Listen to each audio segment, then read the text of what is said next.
سورہ کافرون۔ سورہ کافرون کا تعارف۔ مقام نزول۔ سورہ کافرون مکہ مکرمہ میں نازل ہوئی ہے۔ آیات، کلمات اور حروف کی تعداد۔ اس صورت میں 1 رکوع، 6 آیتیں، 26 کلمے اور 94 حروف ہیں۔ کافرون نام رکھنے کی وجہ۔ اس صورت کی پہلی آیت میں یہ لفظ موجود ہے، اس مناسبت سے اسے سورہ کافرون کہتے ہیں۔ سورہ کافرون کے فضائل۔ نمبر 1، حضرت فروہ بن نوفل رضی اللہ تعالی عنہ سے مروی ہے، حضور پرنور صلی اللہ تعالی علیہ وآلہ وسلم نے حضرت نوفل رضی اللہ تعالیٰ عنہ سے ارشاد فرمایا، تم قل یا ایھا الکافرون پڑھ کر سویا کرو، کیونکہ یہ سورت شرک سے بری کرتی ہے۔ نمبر 2، حضرت سعد بن ابی وقاص رضی اللہ تعالی عنہ سے روایت ہے، نبی کریم صلی اللہ تعالی علیہ وآلہ وسلم نے ارشاد فرمایا، جس نے سورت قل یا ایھا الکافرون پڑھی تو گویا کہ اس نے قرآن مجید کے 4تھائی حصے کی تلاوت کی۔ سورہ کافرون کے مضامین۔ اس سورہ مبارکہ میں مشرکوں کے عمل سے بیزاری کا اظہار کیا گیا ہے اور کافروں کی اس امید کو ختم کر دیا گیا ہے کہ مسلمان اپنے دین اور اللہ تعالیٰ کی عبادت کے معاملے میں کبھی ان سے سمجھوتا کریں گے۔ سورہ کوثر کے ساتھ مناسبت۔ سورہ کافرون کی اپنے سے ماں قبل سورت کوثر کے ساتھ مناسبت یہ ہے کہ سورہ کوثر میں حضور پرنور صلی اللہ تعالی علیہ وآلہ وسلم کو اللہ تعالیٰ کی عبادت کرتے رہنے کا حکم دیا گیا، اور سورہ کافرون میں یہ حکم دیا گیا کہ آپ صلی اللہ تعالی علیہ وآلہ وسلم کافروں کو مخاطب کر کے یہ اعلان فرما دیں کہ میں صرف اپنے رب تعالیٰ کی عبادت کرتا رہوں گا، اور جن بتوں کی تم پوجا کرتے ہو میں ان کی کبھی بھی پوجا نہیں کروں گا۔ بسم اللہ الرحمن الرحیم۔ ترجمہ۔ اللہ کے نام سے شروع جو نہایت مہربان رحمت والا ہے۔ قل یا ایھا الکافرون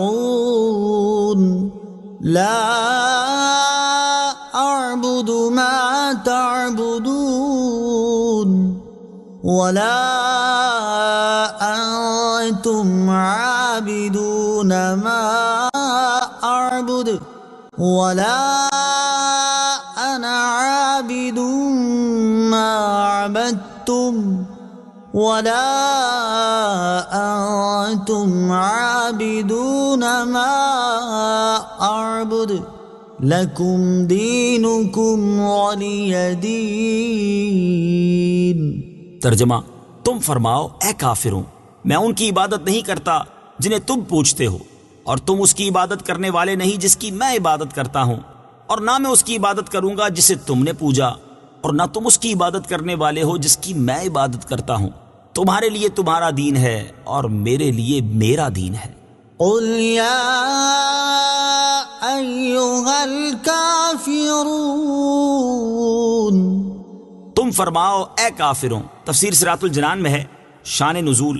قریش کی ایک جماعت نے تاجدار رسالت صلی اللہ تعالی علیہ وآلہ وسلم سے کہا کہ آپ ہمارے دین کی پیروی کیجئے، ہم آپ کے دین کی پیروی کریں گے۔ 1 سال آپ ہمارے معبودوں کی عبادت کریں، 1 سال ہم آپ کے معبود کی عبادت کریں گے۔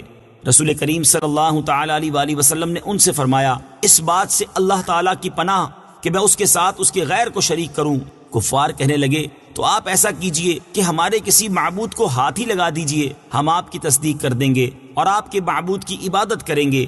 اس پر یہ سورہ مبارکہ نازل ہوئی، اور سرکار دو عالم صلی اللہ تعالی علیہ وآلہ وسلم مسجد حرام میں تشریف لے گئے۔ وہاں قریش کی وہ جماعت موجود تھی جس نے نبی کریم صلی اللہ تعالی علیہ وآلہ وسلم سے یہ گفتگو کی تھی۔ حضور پرنور صلی اللہ تعالی علیہ وآلہ وسلم نے یہ سورت انہیں پڑھ کر سنائی تو وہ مایوس ہو گئے، اور انہوں نے حضور اقدس صلی اللہ تعالی علیہ وسلم کو اور حضور پرنور صلی اللہ تعالی علیہ وآلہ وسلم کے صحابہ کرام کو اذیتیں پہنچانا شروع کر دیں۔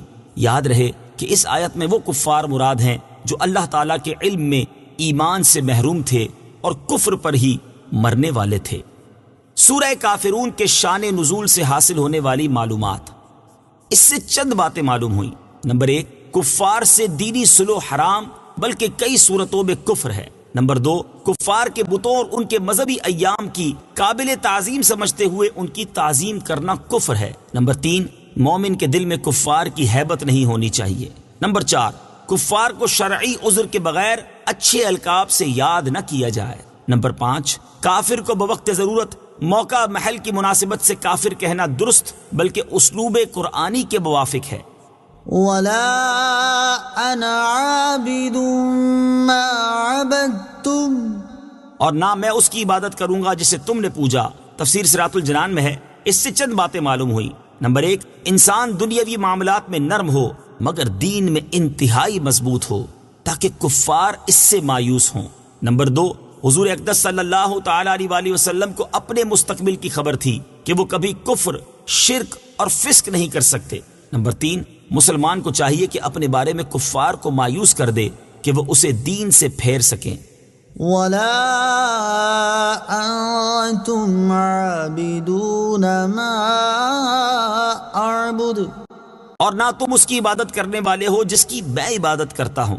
تفسیر صراط الجنان میں ہے، اس سے معلوم ہوا کہ اللہ تعالیٰ نے اپنے حبیب صلی اللہ تعالی علیہ وآلہ وسلم کو لوگوں کے اچھے برے خاتمے کی خبر دی ہے کہ کون کفر پر مرے گا اور کسے ایمان پر موت آئے گی، کیونکہ یہاں کلام ان کفار سے ہو رہا ہے جو کفر پر مرنے والے تھے۔